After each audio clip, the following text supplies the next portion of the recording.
Bom dia! How's it going?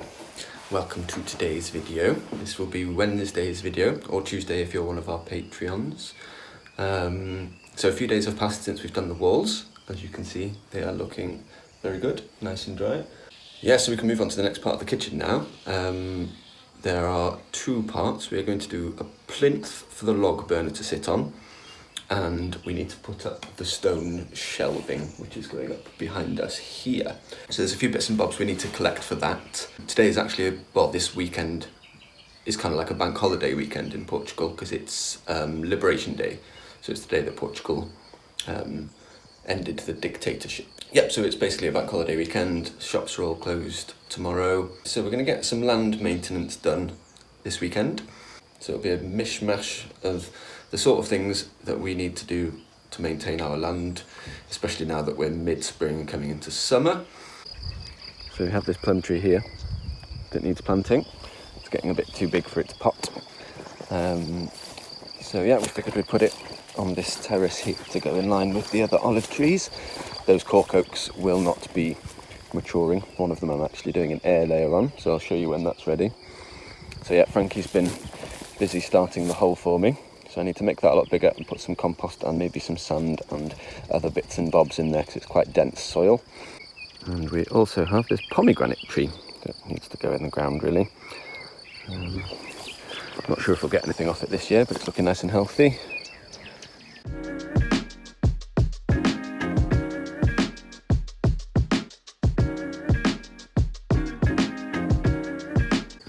Well, that was a bit sweaty. No help from the sausage dog. Was there? No, too busy smelling. Yeah, nice wide hole. You want to aim for about 3 times the diameter of the pot. So that's about right. So I will chuck a spade full of sand in there. There's already a few rocks and the soil's actually quite good. Some organic matter in there. So I'll sprinkle some sand in there, then pot it in, or pop it in rather. Probably stick another shovel or two of some compost. Store-bought compost, ours isn't quite ready. And then we'll fill it back up.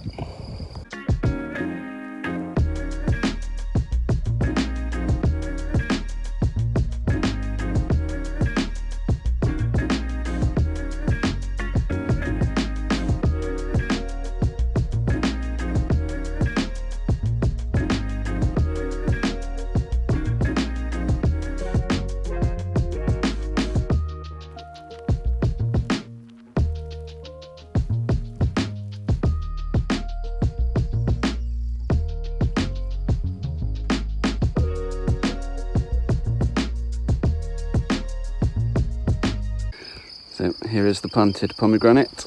Hopefully it'll do well over summer. Put some mulch over it.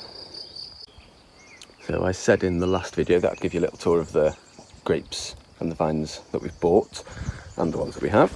So this one here, that's a proper established vine in the ground, is one of the ones we inherited when we bought the land. So this is a Bastardo Branco variety, which is indigenous to Portugal, I think, but they do have some sort of hybrid of it in France. You can see the fruits already come out. Nice and healthy. This vine always does well, I think it's because of the proximity to the well. But yeah, looking really good. And then I have bought 6 vines. One of them's not doing too well.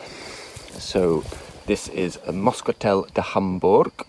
This one is Moscatel de Alexandria. This one's an Alvarinho. These two are super aromatic. They're quite sweet. This one's quite a dry, sort of crisp grape. This is Moscatel Graudo, which is my favourite of the lot, but unfortunately I think it's already dead. It has interesting holes. You can just about see it. Interesting holes in the vine, so I don't think that's done very well. Then here we have Moscatel Tinto, so a red one. They're doing very well. I'm not sure if we've got any fruit on this one yet. Have we got any fruit on any of them? Oh yeah, that's a little bit there. So fingers crossed we get a few grapes off these this year. You never know. Here we have a very happy Moscatel Branco. So the plan is to see how all these do throughout the year. and then the ones that are happiest, I will probably buy 10 or 20 of each and then plant them in the ground in a more traditional vineyard setup. This is a cherry tree we bought last year. We had some nice blossoms on it earlier. Just a couple of stragglers. We do have a couple of cherries, which is exciting, so we didn't have any last year.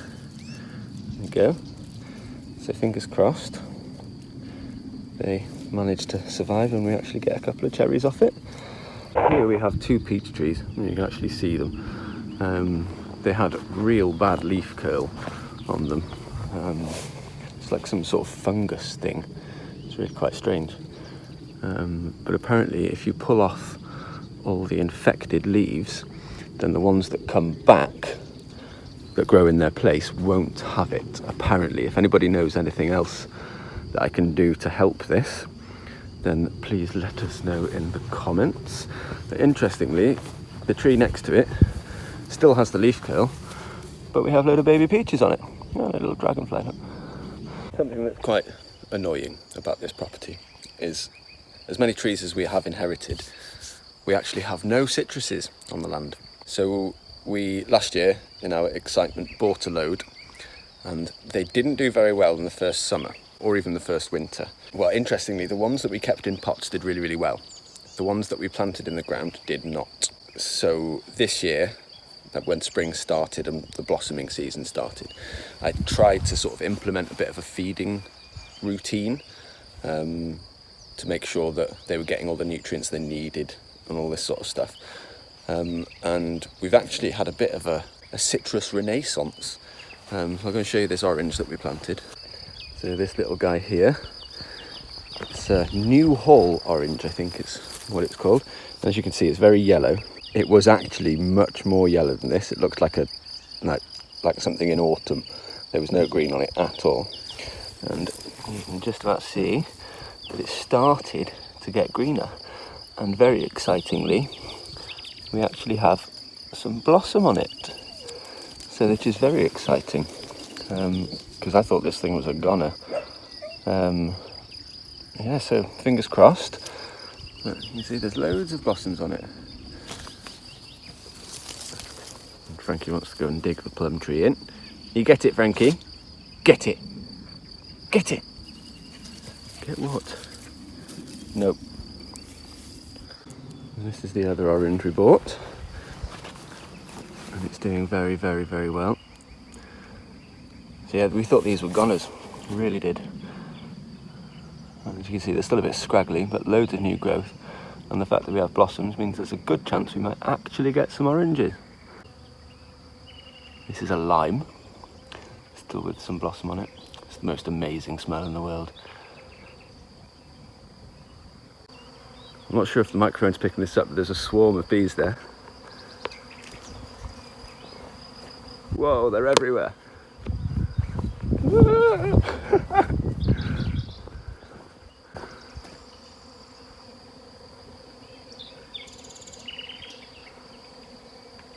I'm not entirely sure what we're supposed to do. Do we just run away?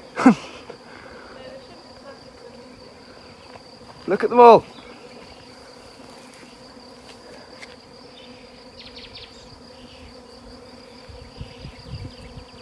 Well, this is quite unnerving. They might have settled in a tree.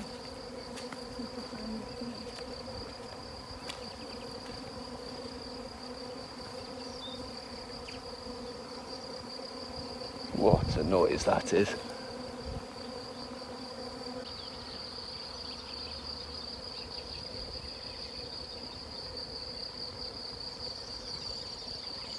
I think they may have decided that this is their tree. I don't know what we do.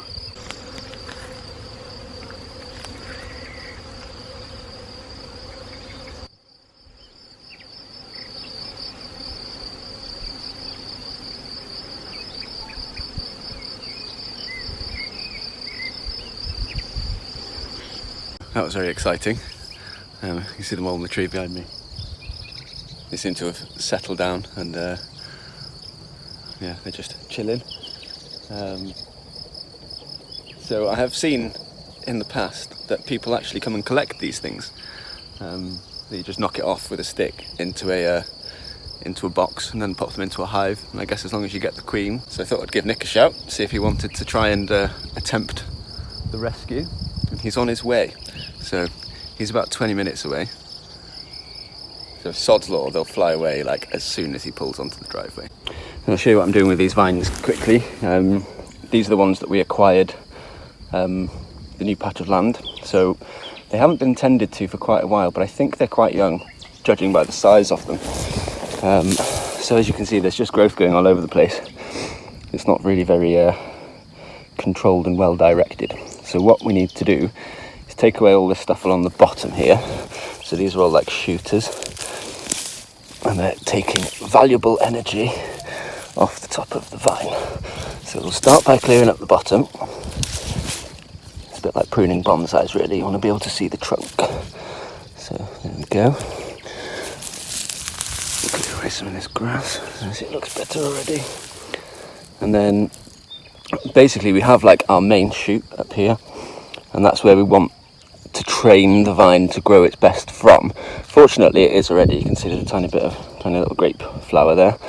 So what we'll do is just tidy up some of these a little bit more and get rid of some of this growth that isn't really needed.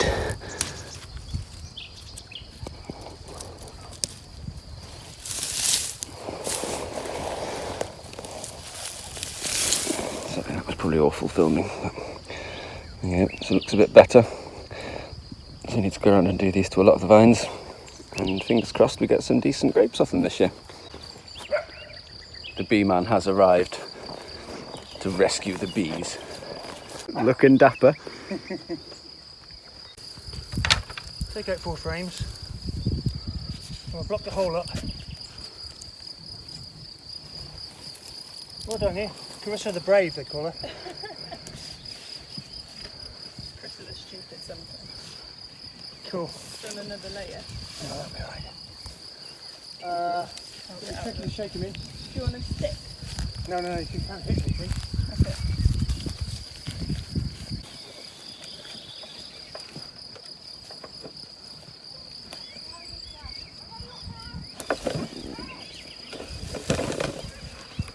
Hey. Okay, guys. Step 3. How will the rest go in the box? Well, hopefully the queen's in there, right? Yeah. And they'll either go all in the box or they'll go back on the tree.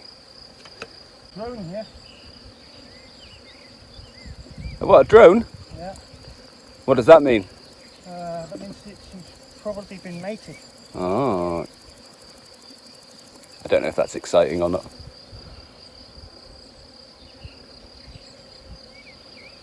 She's still in here? Yeah? Yeah. Nice. Right.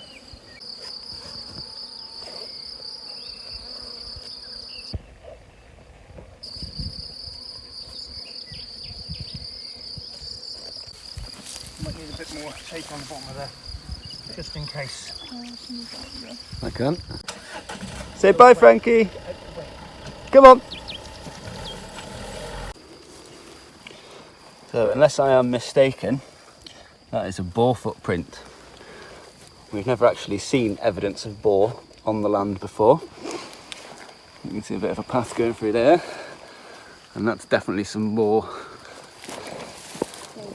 evidence. Well, that was a very exciting turn of events. Not the sort of thing you see every day. In fact, never seen that happen before. We did have a swarm fly over us last year sometime. It was quite big, but not one that settled. I've never seen that in real life before. So Nick's successfully, I think, collected them. Guess you'll have to catch up on his channel, Project Portugal, to see whether or not it was a success. Fingers crossed. So yeah, that's almost put to bed the day really. It's 4 o'clock and in half an hour there is a football game that I must be watching. Liverpool versus Everton. We want Liverpool to win. Apologies in advance, Everton fans, if we have any Everton fans watching. I say this, watch this be classic sod's law now, and Everton will stop Liverpool with any chance of winning the league, but we'll see. Yep, so I might actually try and plant the plum tree quickly, and go and let the chickens out, because they've been in all day. Chooks.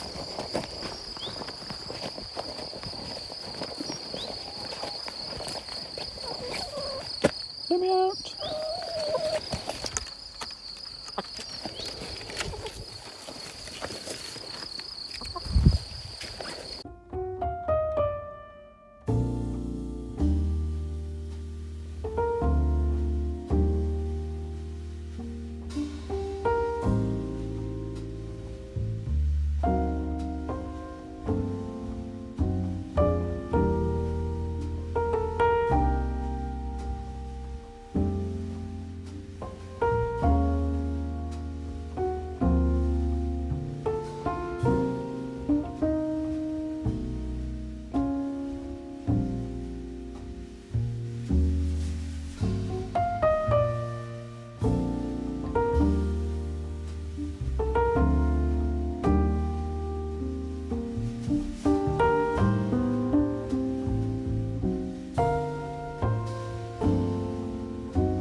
Hello, I'm just down in the garden, and I thought I would show you how everything is growing, and I'm also gonna pick some of the stuff we're eating, make a nice salad, and I think I've got enough peas to pick that we're gonna put in our garlicky pasta for dinner.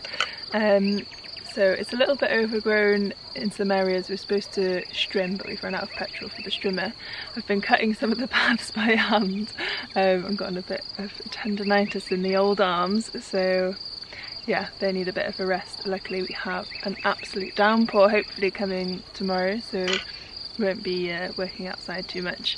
And yeah, it might even storm, which we're very excited about. But anyway, I'll show you what's going on in the garden. So this one got a bit wild, but it is looking quite beautiful. So until I have something to plant, I'm leaving all these lupins and corn marigolds and clover to keep the soil covered, but also a lot of it is really good for the soil. The clover and the lupin are nitrogen fixers. I've got a few little garlics here, and then I rescued my peas that were kind of, yeah, I thought they'd all died actually because all the bottom had all dried out, but there are lots of peas on here, which I'm really pleased about my peas.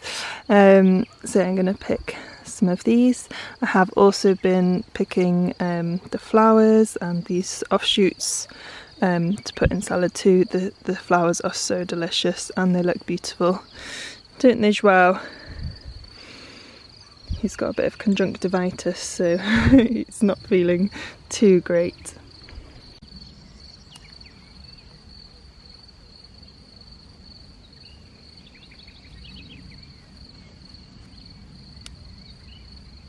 Yeah, some of them are pod because these little tiny peas are so delicious, and then the others that are a bit smaller we'll eat as like mange too.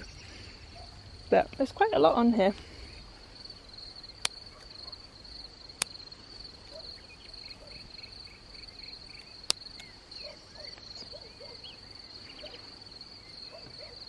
So I've planted a few potatoes in here, and then there's just some cabbages that went to seed, so I'm leaving them to collect the seeds from, and then eventually I'm gonna dig this all in to the ground and plant something up. We've got loads of seedlings on the go and I've still got some potatoes to go in. Same with here, the cabbages are being absolutely loved by the bees, all these beautiful flowers. So yeah, lots of my cabbages went to seed. These are the rat's tail radishes. They grow a seed pod. Yeah, the seed pod grows on the outside, which you eat, rather than the underground radishes. So this is one of the paths I didn't get to, but it's looking very beautiful, full of corn marigolds. And the clover's going to flower actually. And these turn into the worst seed pods. They get all stuck in Frankie, so really need to make sure they all get cut down.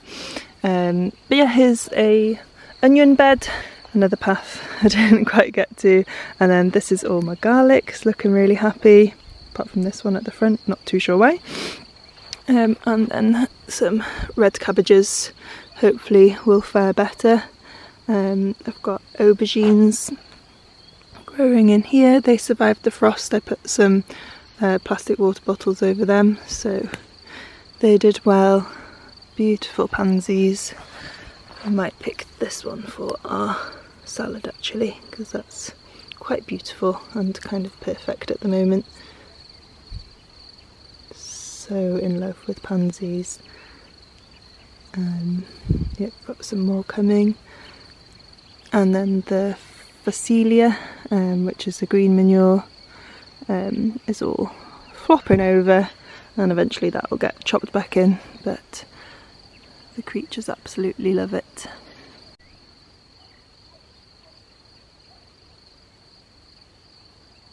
So this is my 5th bed. This has got a Phacelia in too, and some chores which I'm going to pick. I like the leaves much better when they're small and young, and then you can pop them in. Cut that instead of damaging. Pop them in salad rather than cook them. Such beautiful colours. And then I've got 2 courgette plants here. One was here that died in the frost, but the other 2 survived with my water bottle method.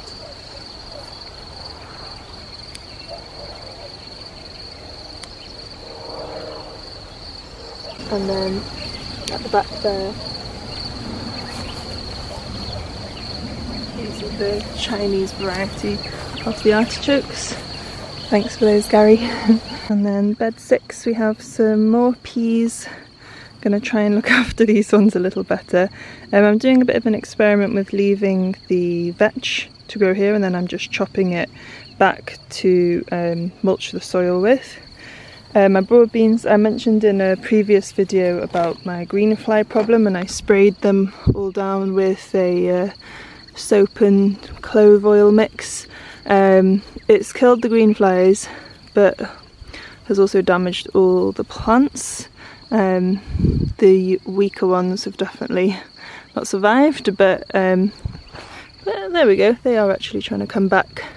I've got carrots at the front here.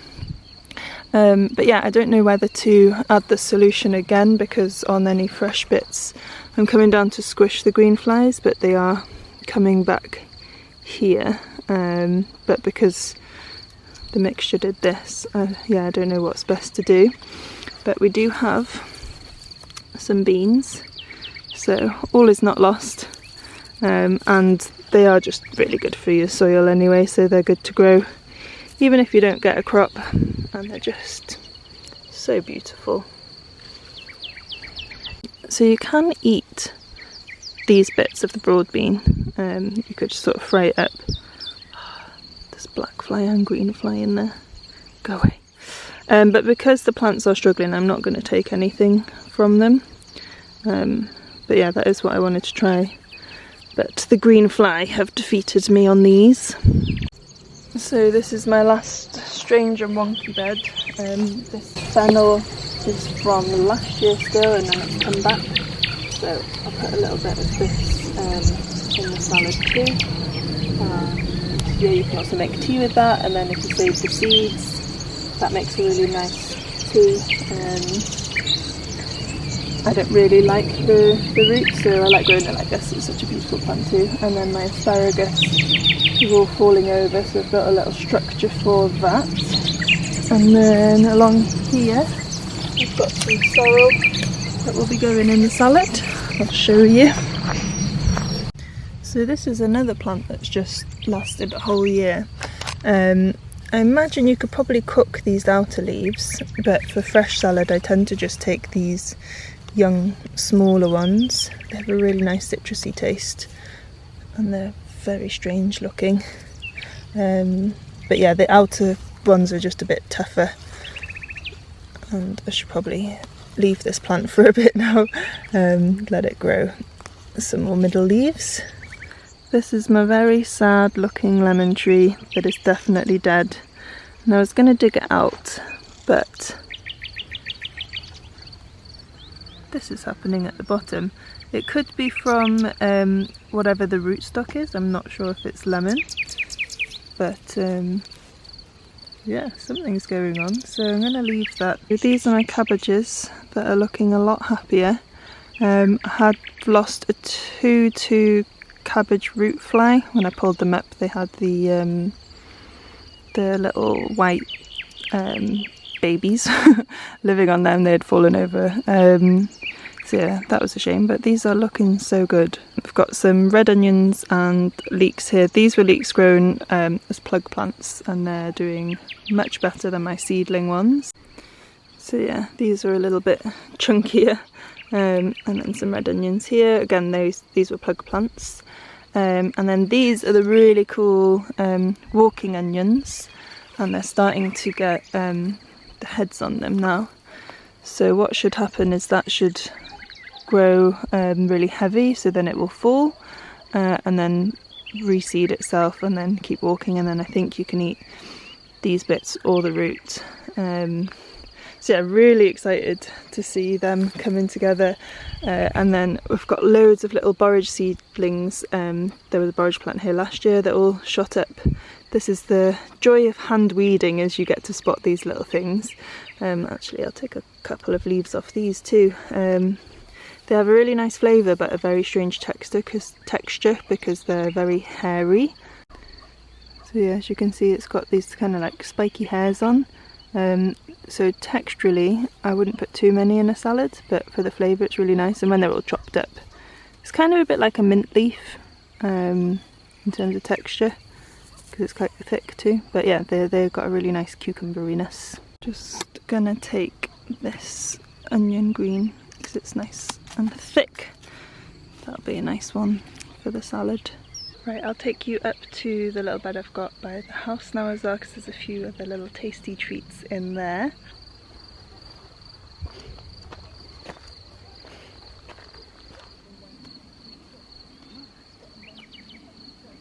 Now, firstly I need to stop here to get the little bit of lettuce that I've managed to grow. And you can see that our lovely chives are going into flower. Next to this beautiful thyme flowers. So there's lots of borage growing here as well, and I like to put the flowers in salad. They're not as hairy as the leaves and they're really beautiful. I like to put lots of flowers in the salad. You can also put strawberry flowers in, but I'd rather wait till they become strawberries. But you could take some of the petals, and then the middle part should still become a strawberry. So this is the bed right next to the cabin where the mint has gone crazy. Really struggle to grow mint here because of the heat, so I'm hoping that because this is really shaded by the cabin, it's going to do really well throughout the summer, or at least survive. But yeah, it's coming up absolutely everywhere, which is exciting. I was hoping, actually I can do these ones, some calendula petals. We've got the most stunning rose over here. The petals are so full of flavour, so I normally just put maybe 1 or 2 in the salad just for the pop of colour, but I'm definitely going to dry some to make tea and maybe make like an infused oil or something with them. They just smell incredible. And I'm trying to learn more about all the plants growing here, and I've learnt about this one, which is pennywort, and it's also edible and it tastes like a pea. And then just over here by my greenhouse I've got some nasturtiums growing.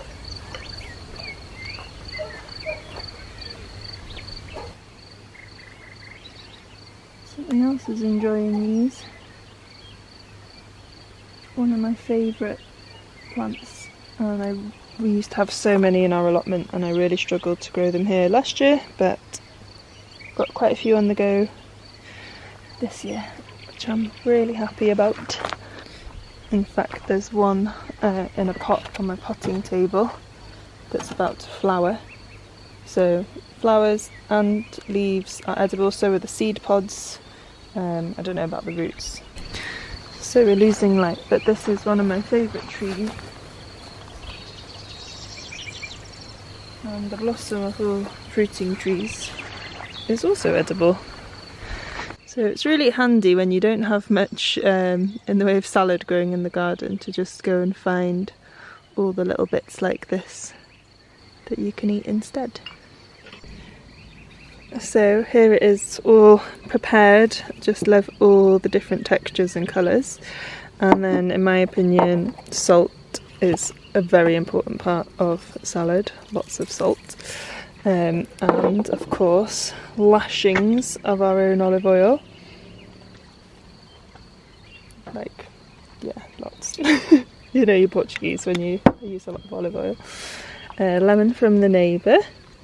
So apart from the salt, everything is our own or locally grown, and then I always love to add lots of seeds. One day we'll have our own sunflower seeds too, hopefully. And then we have got our own wine to taste with it too.